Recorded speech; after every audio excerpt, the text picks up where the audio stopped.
The low, steady hum of the engines was a sound she knew better than her own heartbeat.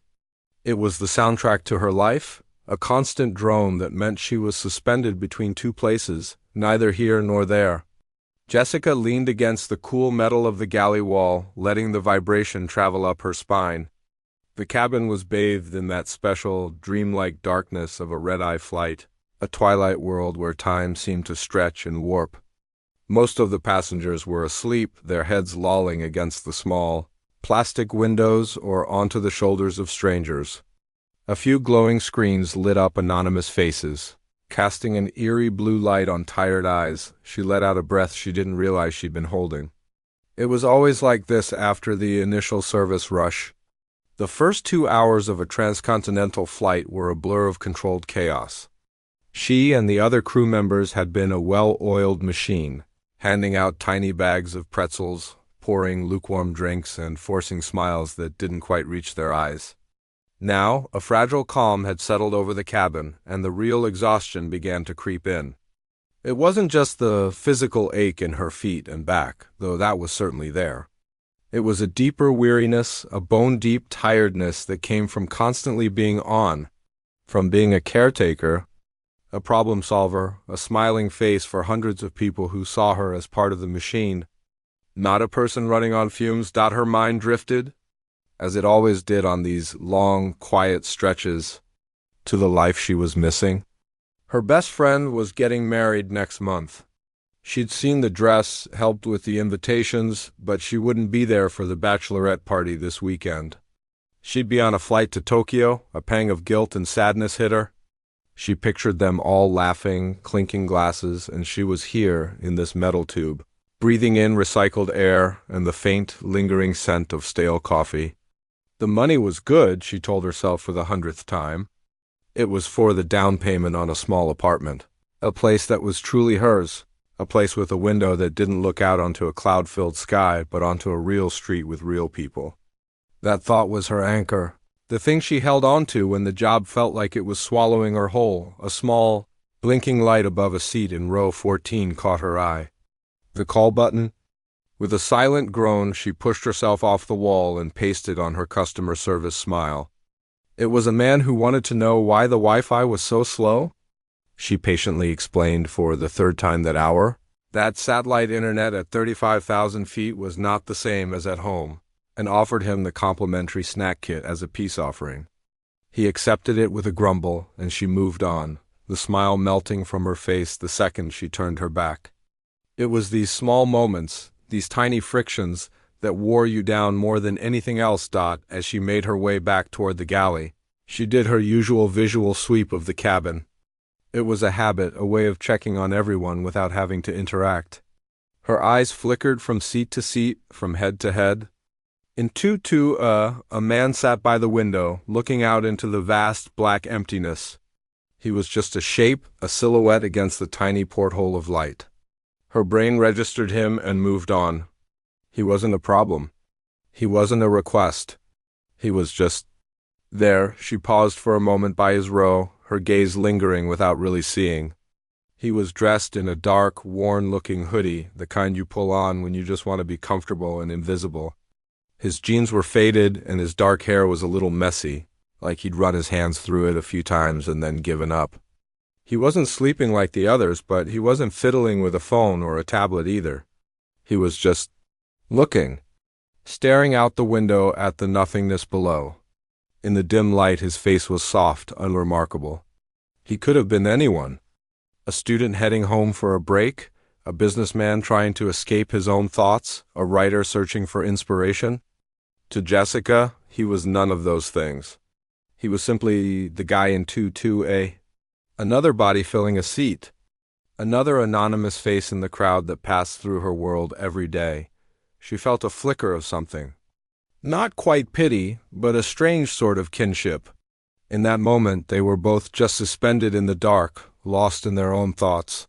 Two tiny specks and a massive metal bird flying through the night. He seemed peaceful, which was more than she could say for herself.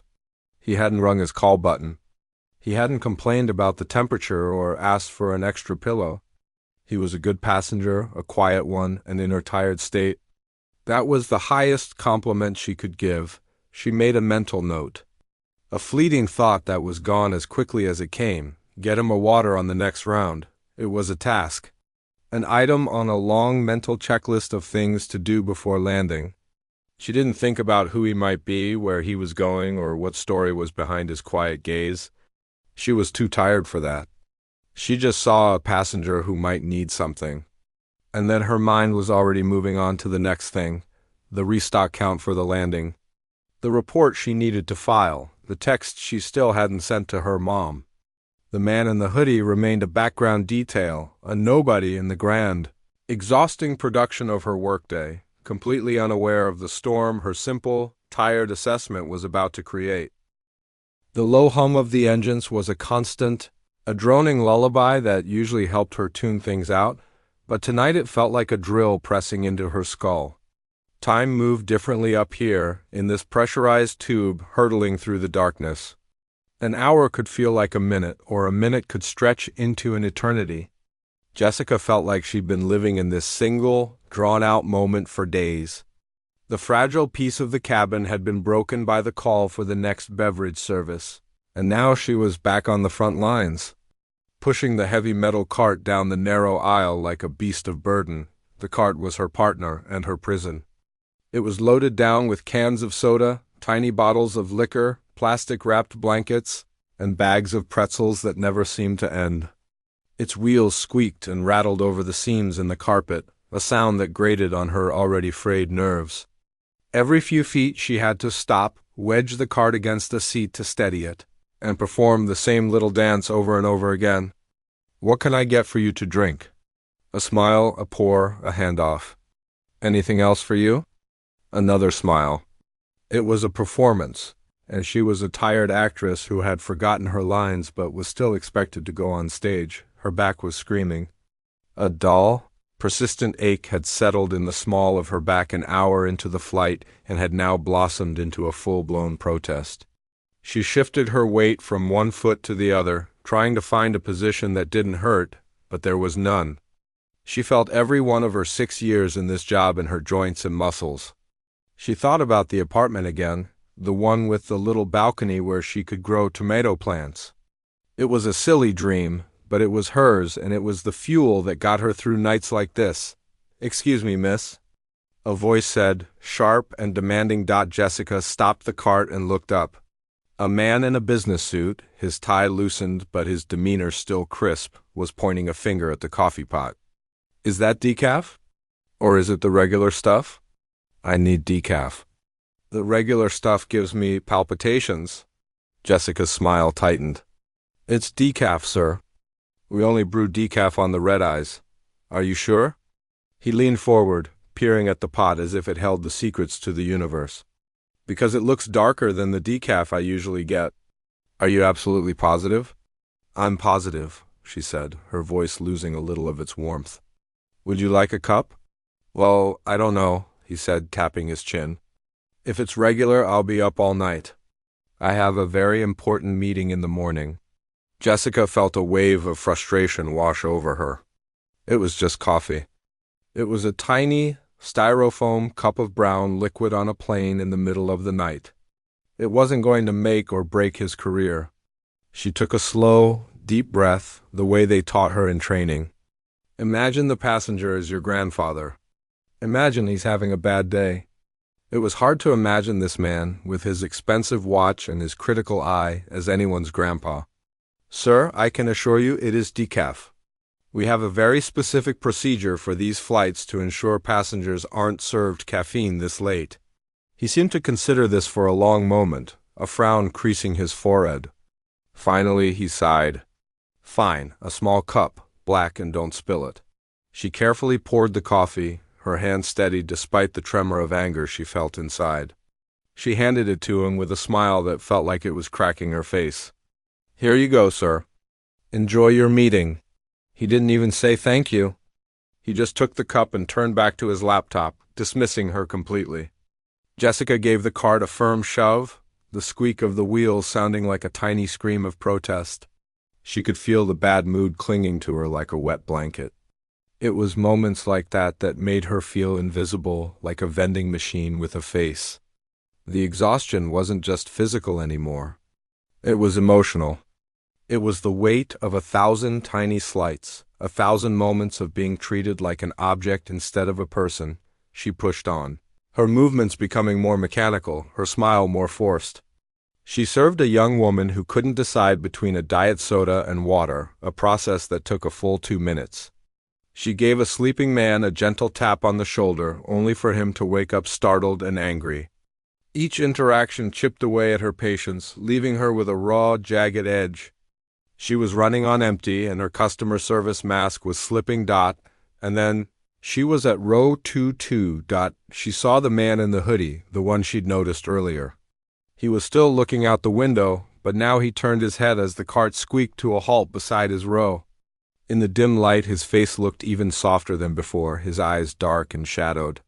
He didn't have that demanding look of the businessman or the indecisive look of the student. He just looked tired. A deep, quiet kind of tired that she understood. "Excuse me," he said, his voice quiet, almost a whisper. It was a gentle sound that didn't grate on her ears. "Could I possibly just get a water with a lemon if you have it?" A wave of relief washed over her. It was the simplest request she'd had all night. No questions, no demands, no complicated instructions. Just water. With a lemon, easy, but the relief didn't translate into kindness. She was too far gone for that. Her reservoir of pleasantries was completely dry. She didn't smile. She didn't say, "Of course, sir," or "coming right up." She just gave a short, sharp nod. A quick jerk of her chin that was meant to convey, "I heard you," but probably just looked like she was annoyed. She turned to the cart, her movements stiff and efficient. She grabbed a plastic cup from the stack, the crackle of the plastic loud in the quiet aisle. She filled it with ice from the bucket, the cubes clattering against the sides. She poured the water over it, the liquid splashing up and wetting her fingers. She reached for the small container of pre-sliced lemons, her fingers fumbling with the little plastic tongs. She picked up a single, sad-looking lemon wedge and dropped it into the cup. It landed with a gentle plop. She turned back to him and placed the cup on his tray table. She didn't set it down gently. She didn't place it squarely in the center. She just put it down, a little harder than she needed to, the plastic making a dull thud on the hard plastic surface. Her eyes were already looking past him, to the next row, to the next task. She was already gone. "Thank you," he said, his voice still soft, but she didn't hear it. Or maybe she did, but it didn't register. She was already pushing the cart forward, her mind moving on to the next passenger, the next request, the next minute of this long, endless night. She didn't see the flicker of surprise in his eyes as she turned away. She didn't notice the slight pause before he picked up the cup. To her, the interaction was over. It was a task completed. A box checked. She had given the man in 22 his water, and in her weary, frustrated state, that was all that mattered. She had treated him not like a person, but like an item on a list, a hurdle to clear on her path to the end of the aisle. And as she moved on to serve the next passenger, she didn't give him a second thought. The last few drops of the beverage service were the hardest. The cart felt 1,000 pounds heavier, and every squeak of its wheels was a tiny needle prick against her raw nerves. Jessica moved through the final rows on autopilot, her smile a ghost that no longer haunted her face. She was just going through the motions now, a robot executing a program. Pour, hand off, nod, move on. Her mind was a blank slate, wiped clean by sheer exhaustion. The interaction with the man in 22A, the one in the hoodie, had already been filed away and forgotten. It was just another tiny, insignificant moment in a long line of insignificant moments. A drop in the ocean of her shift. She finally wrestled the heavy cart back into the galley. The sound of it locking into place a small victory. She leaned against the counter, her eyes closed, and let out a long, slow breath. The worst was over. Now it was just the long, quiet descent into landing. She could do this. She just had to keep her head down, do the final checks. And then she'd be in New York, a few hours of sleep, a greasy breakfast, and then she'd do it all over again. The thought was both comforting and terrifying. A soft murmur of voices from the front of the cabin caught her attention. It was David, the purser. He was a nice guy, older, with a calm demeanor that could usually soothe even the most anxious passenger. But his voice sounded different now. It had an edge to it, a low, excited buzz that was out of place in the sleepy cabin. Jessica peeked through the small curtains that separated the galley from the business class section. David was talking to one of the other flight attendants, his hands gesturing animatedly. He looked excited, like a kid who'd just been told the flight was going to Disneyland. Jessica's curiosity was piqued. It took a lot to get David worked up. He'd seen it all. He'd handled medical emergencies, drunk celebrities, and terrified first-time flyers with the same unflappable cool. For him to be this animated, something big must be happening. She watched as he finished his conversation and straightened his tie, a nervous, habitual gesture. Then he turned and started walking down the aisle toward the economy section. He wasn't just walking. He was gliding. His steps were light, his back straight. He had the look of a man on a mission, a very important mission. As he got closer, Jessica could see the smile on his face. It wasn't his usual customer service smile. This one was different. It was wider, more genuine, a little bit awestruck. He paused every few rows, nodding politely to passengers who looked up at him, but his eyes were fixed on a point further back. He was heading toward row 22. A small, cold knot of dread began to form in Jessica's stomach. She didn't know why, but she had a bad feeling. Her eyes darted to the man in the hoodie. He was still sitting by the window, but now he had a book open in his lap. He looked up as David approached, and Jessica saw him give a small, polite nod. David stopped at the row, and his entire posture changed again. He leaned in, his body language shifting from professional to deeply personal and respectful. He lowered his voice, but Jessica was close enough and the cabin was quiet enough that she could hear every word. The words floated through the air, clear as a bell, and they hit her like a physical blow. "Mr. Reeves," David said, his voice filled with a warmth that was almost reverent. "I just wanted to check in and see if you needed anything at all. The captain is a huge fan and sends his regards." The name hung in the air for a second, shimmering and unreal. Reeves. Jessica's brain refused to process it at first. It was just a name. A common name.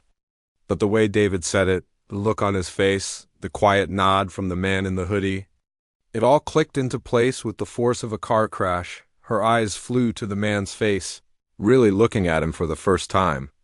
The messy dark hair, the soft features, the tired but kind eyes. It was him. It was unmistakably him. Keanu Reeves. The guy from the movies. The guy who was on the cover of magazines. The guy everyone loved, the guy who was famous for being, well, a really good guy, and she had just handed him a water like he was a piece of trash. A hot, prickly feeling started at the base of her neck and crawled up her scalp. Her face suddenly felt like it was on fire.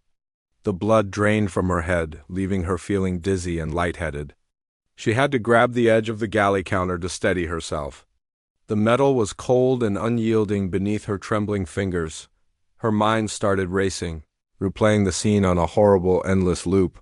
The curt nod, the clatter of the ice, the way she'd practically thrown the cup on his tray table, the way she'd walked away before he could even say thank you. Every detail, every tiny act of rudeness was magnified 1,000 times in her memory. It wasn't just a tired flight attendant being a little short with a passenger. It was her, at her absolute worst, treating one of the most famous and beloved people on the planet like he was an annoyance, like he didn't matter. The man, Mr. Reeves, looked up at David and gave a small, humble smile. "Everything's great, David, thank you. And please, thank the captain for me." His voice was the same quiet, gentle voice she'd heard before. There was no arrogance, no sense of entitlement.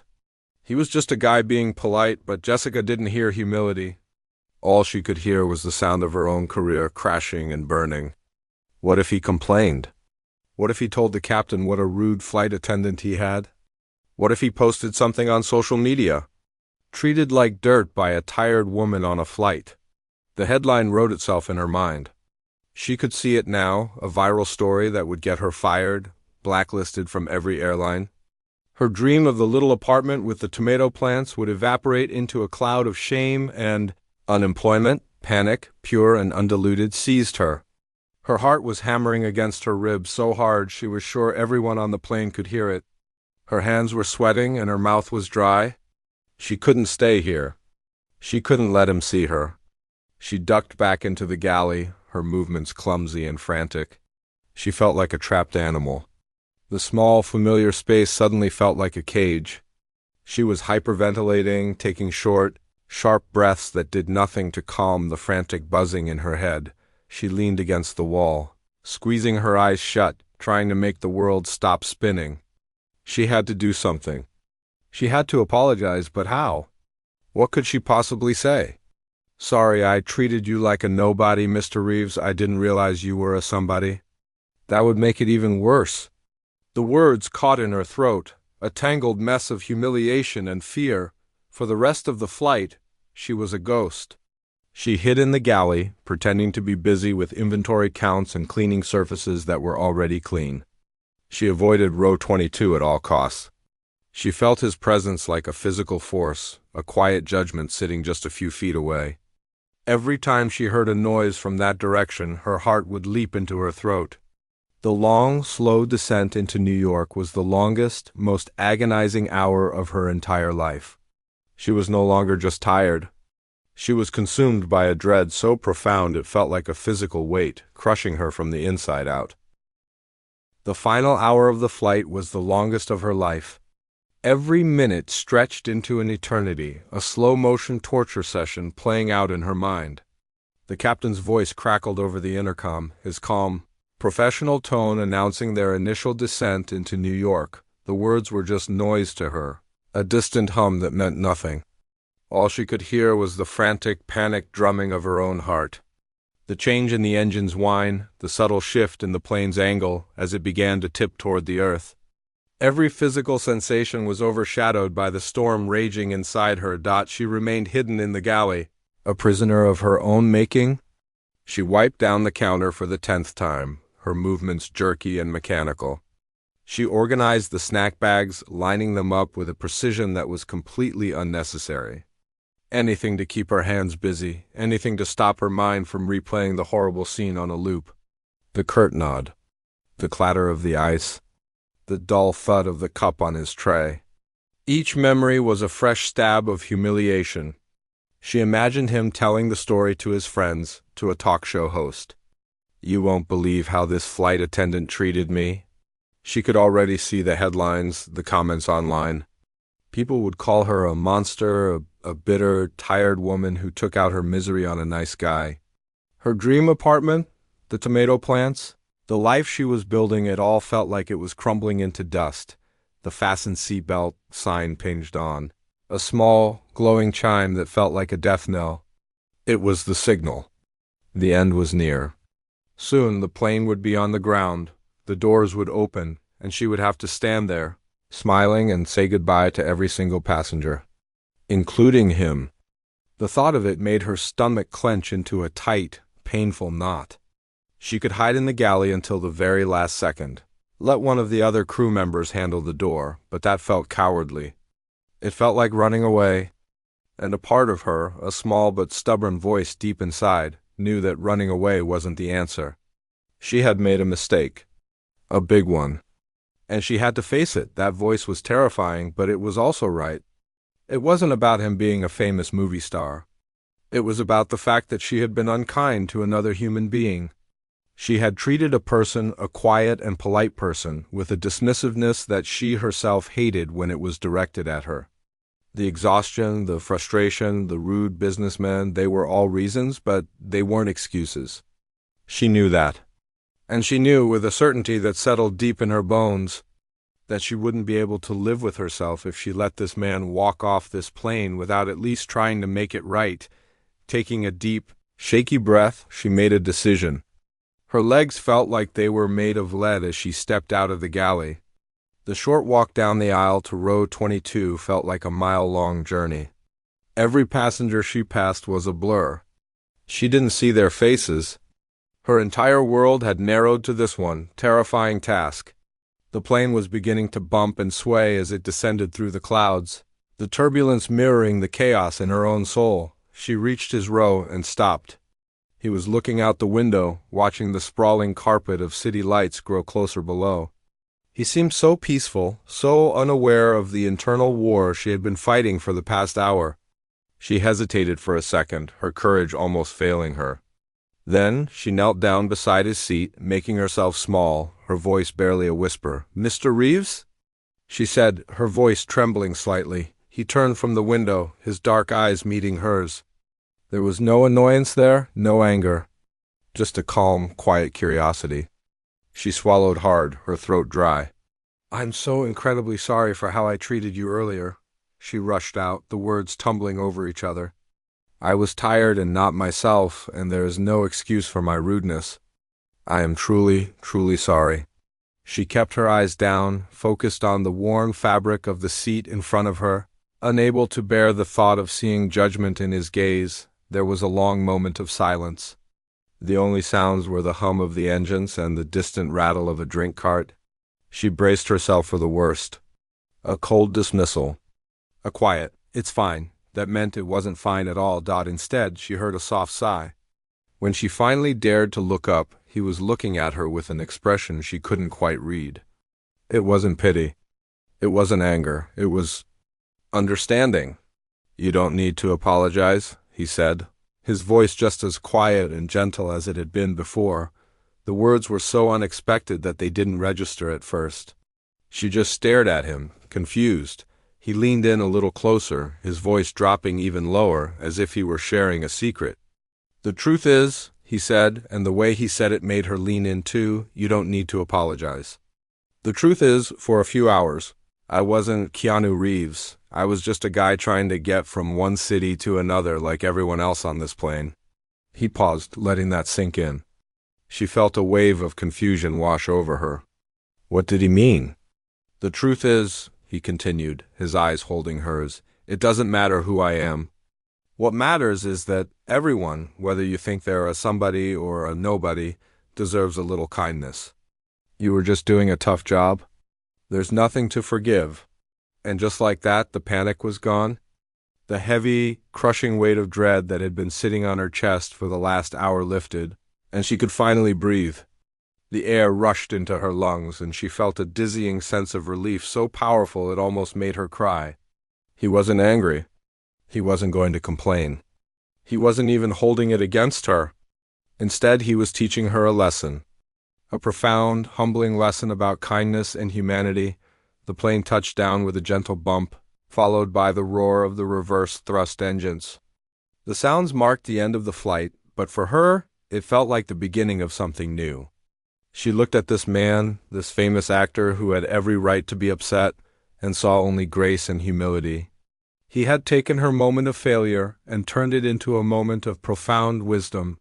He had seen her not as a rude flight attendant, but as a tired person doing a tough job, the very thing she had failed to see in him. He gave her a small, kind smile, a simple gesture that contained more warmth and forgiveness than any words could ever express. And in that moment, she knew she would never look at her passengers or herself the same way again.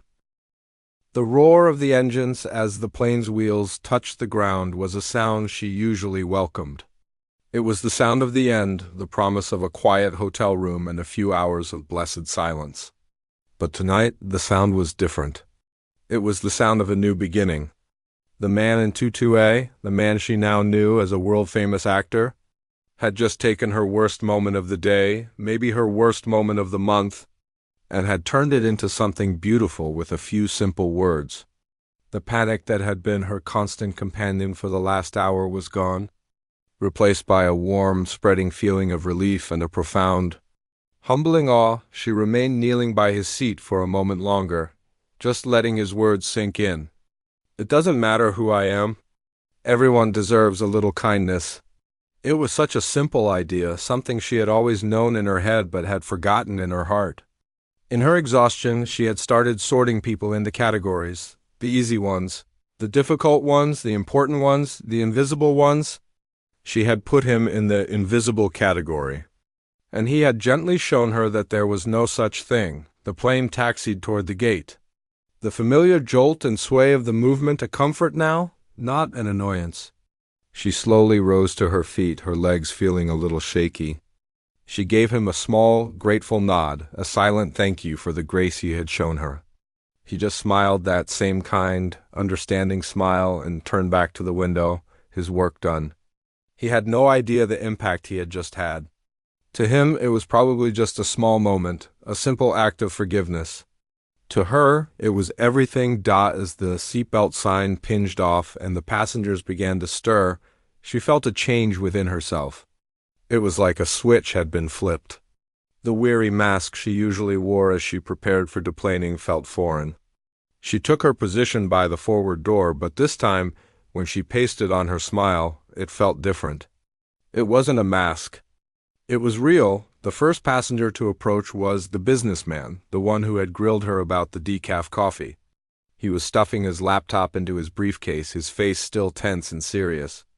In the past, she would have given him a tight, professional, "have a nice day," and thought nothing more of it. But tonight, she looked at him and saw not just a demanding customer, but a person.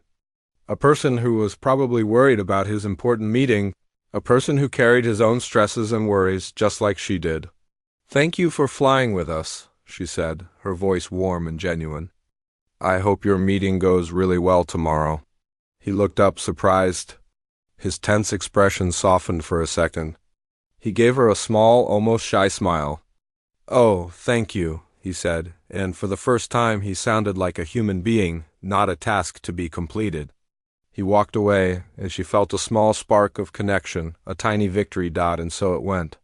The young mother, who was struggling to fold a stroller while holding a crying baby. Instead of just watching, she stepped forward. "Here, let me hold him for you," she offered, reaching out for the little boy. The mother looked at her, relieved and grateful. Jessica held the baby, who immediately stopped crying and stared at her with wide, curious eyes. She made a silly face, and he let out a little giggle. In that moment, she wasn't just a flight attendant. She was a helper, a fellow human being offering a moment of support. She saw the elderly couple walking slowly down the aisle, holding hands.